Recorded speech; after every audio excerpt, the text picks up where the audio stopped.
परिचय। अंकिता, हम जानते हैं कि सभी जीवों में उन्हें जीवित रखने के लिए एक आधारभूत प्रक्रिया चलती रहती है। क्या तुम जानती हो कि जैव प्रक्रम क्या है? हाँ, किसी भी जीव में होने वाली वह आधारभूत प्रक्रिया जो उसे पृथ्वी पर जीवित रखती है, जैव प्रक्रम कहलाती है। बिल्कुल सही। सभी जीवों में जीवन को बनाए रखने के लिए विभिन्न प्रकार की प्रक्रिया चलती रहती है। इन सभी प्रक्रियाओं के लिए ऊर्जा की आवश्यकता होती है। जीवों को यह ऊर्जा शरीर के बाहर से भोजन के रूप में मिलती है। तो आओ इस विषय में विस्तार से चर्चा करें। उद्देश्य। इस पाठ के अंत में आप निम्न करने में सक्षम हो जाएंगे: जैव प्रक्रम का वर्णन करना, जैव प्रक्रमों के प्रकारों को पहचानना, पोषण को समझना, विषमपोषी पोषण को समझना, विषमपोषी पोषण के प्रकारों की पहचान करना, विषमपोषी पोषण के प्रकारों को समझना, पौधों में पोषण को समझना, प्रकाश संश्लेषण की प्रक्रिया को समझना, पौधे जल और कार्बन डाइऑक्साइड कहां से प्राप्त करते हैं इस बात का पता लगाना, प्रकाश संश्लेषण के महत्व को समझना, जैव प्रक्रम के प्रकार। आधारभूत जैव प्रक्रम निम्न प्रकार के होते हैं: गति, श्वसन, संवेदनशीलता, वृद्धि, प्रजनन, उत्सर्जन, पोषण और परिवहन। गति के दौरान जीव एक स्थान से दूसरे स्थान पर जाते हैं अथवा एक ही जगह स्थिर रहते हुए अपने अंगों को गति प्रदान करते हैं। श्वसन वह प्रक्रिया है जिसमें शरीर द्वारा ग्रहण किए गए भोजन से ऊर्जा प्राप्त होती है। संवेदनशीलता अपने आसपास के वातावरण में परिवर्तन को महसूस कर सकने की क्षमता है। बच्चे से वयस्क होने को हम वृद्धि द्वारा परिभाषित कर सकते हैं। जीव प्रजनन द्वारा अपने ही जैसे और जीव उत्पन्न करते हैं। उत्सर्जन वह प्रक्रिया है जिसमें शरीर में बचे मल को बाहर निकाला जाता है। पोषण वह प्रक्रिया है जिसमें भोजन को ग्रहण करने के बाद में उसे छोटे कणों में तोड़ा जाता है ताकि शरीर उसे अवशोषित कर सके। परिवहन वह प्रक्रिया है जिसमें शरीर के एक भाग में बना पदार्थ शरीर के दूसरे भागों तक पहुंचता है। पोषण। जैसा कि हम चर्चा कर चुके हैं, सभी जीवों में जीवन को बनाए रखने के लिए विभिन्न प्रकार की प्रक्रियाएं चलती रहती हैं। इन सभी प्रक्रियाओं के लिए ऊर्जा की आवश्यकता होती है। जीवों को यह ऊर्जा शरीर के बाहर से भोजन के रूप में मिलती है। भोजन ग्रहण करने और उसको प्रयोग में लाने की प्रक्रिया को पोषण कहते हैं। भोजन एक कार्बनिक पदार्थ है। ग्लूकोज सबसे सरल और स्टार्च सबसे जटिल भोजन है। स्टार्च और ग्लूकोज को सम्मिलित रूप में कार्बोहाइड्रेट कहा जाता है। जब हमें तुरंत ऊर्जा की आवश्यकता हो तो हमें भोजन के रूप में कार्बोहाइड्रेट लेना चाहिए। कार्बोहाइड्रेट के अतिरिक्त भोजन में वसा, प्रोटीन, लवण, विटामिन तथा जल भी होना चाहिए, क्योंकि ये सभी जीवों की सामान्य वृद्धि और विकास के लिए अनिवार्य रूप से आवश्यक हैं। पोषण के साधन। किसी जीव द्वारा भोजन को प्राप्त करना उस जीव के पोषण का साधन होता है। तत्वों और ऊर्जा की सामान्य आवश्यकता सभी को होती है, लेकिन सभी में इसकी पूर्ति अलग अलग तरह से होती है। इसीलिए हर जीव के पोषण का ढंग अलग होता है। भोजन प्राप्त करने के ढंग के आधार पर जीवों को मुख्यतः दो समूहों में विभाजित किया गया है: स्वपोषी एवं विषमपोषी। स्वपोषी पोषण। स्व का अर्थ स्वयं और पोषी का अर्थ पोषण है, अर्थात स्वपोषी का अर्थ है अपना पोषण स्वयं करना। स्वपोषी पोषण पोषण का वह प्रकार है जिसमें जीव अपने आसपास के वातावरण में उपस्थित अकार्बनिक पदार्थों जैसे कार्बन डाइऑक्साइड और जल से अपने भोजन का निर्माण स्वयं करता है। हरे पौधे स्वपोषी होते हैं। स्वपोषी साइनोबैक्टीरिया भी इसी प्रकार अपना पोषण करते हैं। इसलिए हम कह सकते हैं कि वे जीव जो कार्बन डाइऑक्साइड और जल से अपना भोजन स्वयं बनाते हैं स्वपोषी कहलाते हैं। स्वपोषी जीवों में हरे रंग का रंजक क्लोरोफिल पाया जाता है जो सौर ऊर्जा को अवशोषित करता है। स्वपोषी जीव अवशोषित सौर ऊर्जा का उपयोग प्रकाश संश्लेषण द्वारा कार्बन डाइऑक्साइड और जल से ग्लूकोज बनाने में करते हैं। प्रकाश संश्लेषण प्रक्रिया का समीकरण ये है। विषमपोषी पोषण। विषम का अर्थ अन्य और पोषी का अर्थ पोषण है, अतः इसका अर्थ है अन्य स्रोतों से अपना पोषण करना। विषमपोषी पोषण पोषण का वह प्रकार है जिसमें जीव अपने आसपास के वातावरण में उपस्थित अकार्बनिक पदार्थों जैसे कार्बन डाइऑक्साइड और जल से अपने भोजन का निर्माण नहीं कर सकता और अपने अपने भोजन के लिए दूसरे जीवों पर निर्भर रहता है। अधिकतर जीवाणुओं, कवक और पशुओं में इसी प्रकार का पोषण होता है।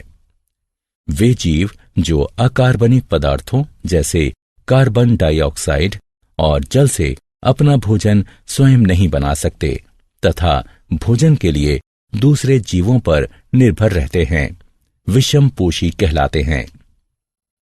विषमपोषी वह उपभोक्ता है जो अपने भोजन के लिए दूसरे जीवों पर निर्भर रहता है।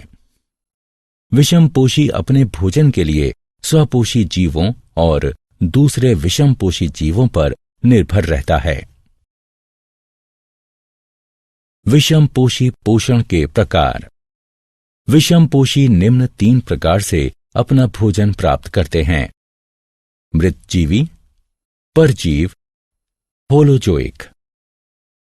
मृत का अर्थ नष्ट हो चुका और जीवी का अर्थ आश्रित है, अर्थात ये वो पोषण है जिसमें जीव पोषण के लिए नष्ट हो चुके कार्बनिक पदार्थों जैसे सड़ा हुआ पौधा अथवा मृत पशु पर आश्रित रहता है।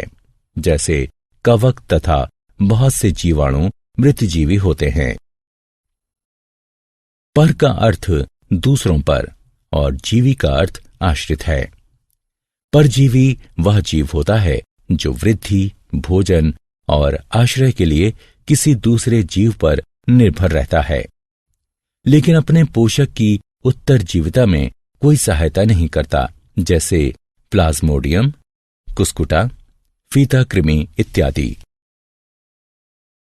होलों का अर्थ ठोस पदार्थ और जोइक का अर्थ पशु है, अर्थात ये वो पोषण है जिसमें भोजन के रूप में जटिल कार्बनिक पदार्थों का अंतर्ग्रहण किया जाता है, जैसा कि सभी पशु करते हैं, जैसे मनुष्य, श्वान, मवेशी, अमीबा। पौधों में पोषण। हम पहले ही चर्चा कर चुके हैं कि हरे पौधे स्वपोषी होते हैं और प्रकाश संश्लेषण द्वारा अपने भोजन का निर्माण करते हैं। प्रकाश संश्लेषण। प्रकाश का अर्थ सूर्य का प्रकाश और संश्लेषण का अर्थ निर्माण है, अतः प्रकाश संश्लेषण का तात्पर्य सूर्य के प्रकाश की सहायता से भोजन का निर्माण है। प्रकाश संश्लेषण वह प्रक्रिया है जिसका उपयोग सभी हरे पौधे, नीले हरे शैवाल, साइनोफाइटा और कुछ जीवाणु करते हैं। यह कार्बन डाइऑक्साइड और जल से कार्बनिक यौगिक, मुख्यतः शर्करा बनाने की वह प्रक्रिया है जिसमें ऊर्जा के स्रोत के रूप में सूर्य के प्रकाश का प्रयोग होता है और क्लोरोफिल सूर्य के प्रकाश को अवशोषित करता है। प्रकाश संश्लेषण को संक्षिप्त रूप से इस समीकरण द्वारा दर्शाया जा सकता है। प्रकाश संश्लेषण मुख्यतः 2 चरणों में विभाजित होता है। प्रकाश आश्रित चरण, प्रकाश आश्रित अभिक्रियाएं। इनमें विकिरण ऊर्जा एटीपी के रूप में रासायनिक ऊर्जा में परिवर्तित हो जाती है। अंधकारमय चरण, प्रकाश मुक्त अभिक्रियाएं। प्रकाश आश्रित चरण में बनी एटीपी का उपयोग करते हुए एंजाइम संश्लेषण द्वारा मध्यवर्ती कार्बोहाइड्रेट और अन्य यौगिकों के निर्माण को निरूपित करता है। प्रकाश संश्लेषण की क्रिया निम्न 3 चरणों में घटित होती है। अवशोषण, क्लोरोफिल द्वारा सूर्य के प्रकाश से सौर ऊर्जा का अवशोषण। रूपांतरण, सौर ऊर्जा का रासायनिक ऊर्जा में परिवर्तन। सौर ऊर्जा द्वारा जल का हाइड्रोजन और ऑक्सीजन में टूटना। अपचयन, हाइड्रोजन द्वारा रासायनिक ऊर्जा का उपयोग करते हुए कार्बन डाइऑक्साइड का अपचयन करके ग्लूकोज जैसे कार्बोहाइड्रेट का निर्माण। कार्बन डाइऑक्साइड का अंतर्ग्रहण, कार्बन डाइऑक्साइड वायु स्टार्चल में ही उपस्थित है। हरे पौधे पत्तियों की सतह पर उपस्थित सूक्ष्म छिद्रों की सहायता से वायु से कार्बन डाइऑक्साइड लेते हैं। ये सूक्ष्म छिद्र रंध्र कहलाते हैं। कार्बन डाइऑक्साइड रंध्रों के द्वारा पत्तियों में प्रवेश करती है। प्रत्येक रंध्रीय छिद्र एक जोड़ी द्वार कोशिकाओं से घिरा होता है। ये द्वार कोशिकाएं रंध्रों के खुलने और बंद होने को नियंत्रित करती हैं।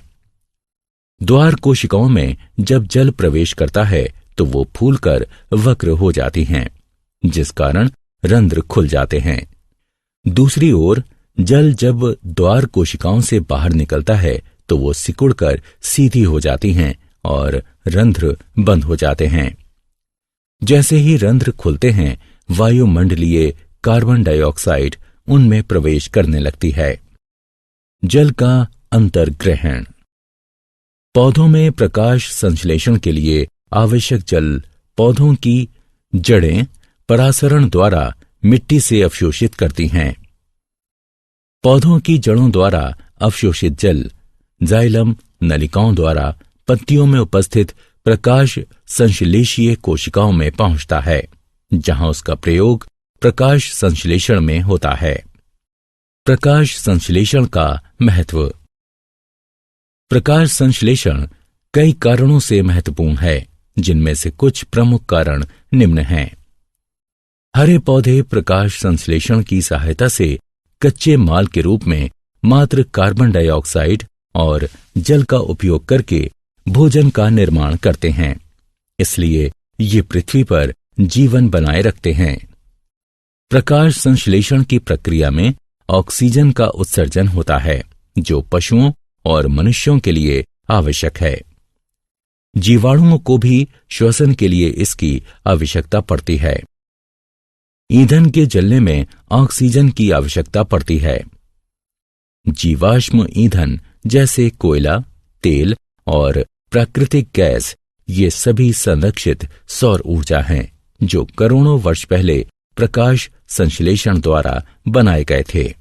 मूल्यांकन, सही उत्तर को उठाकर उसके संबंधित स्थान पर रखें। क्या आप जानते हैं? एटीपी ऊर्जा मुद्रा है। दृश्य वर्ण क्रम से हरे रंग को अवशोषित न कर पाने और उसे परावर्तित करने के कारण पत्तियां हरी दिखाई देती हैं। नीला और लाल प्रकाश प्रकाश संश्लेषण के लिए सबसे उपयुक्त है। प्रकाश आश्रित अभिक्रियाएं क्लोरोप्लास्ट के थाइलेकाइट में होती हैं। कार्बन डाइऑक्साइड का यौगिकीकरण क्लोरोप्लास्ट के ग्राना में होता है। प्रकाश ऊर्जा की छोटी छोटी थैलियों, जिन्हें फोटॉन कहते हैं, इसके रूप में उत्सर्जित होता है। जल का टूटना प्रकाश अपघटन कहलाता है। सारांश। आइए हमने जो कुछ सीखा है उसे संक्षेप में दोहराएं।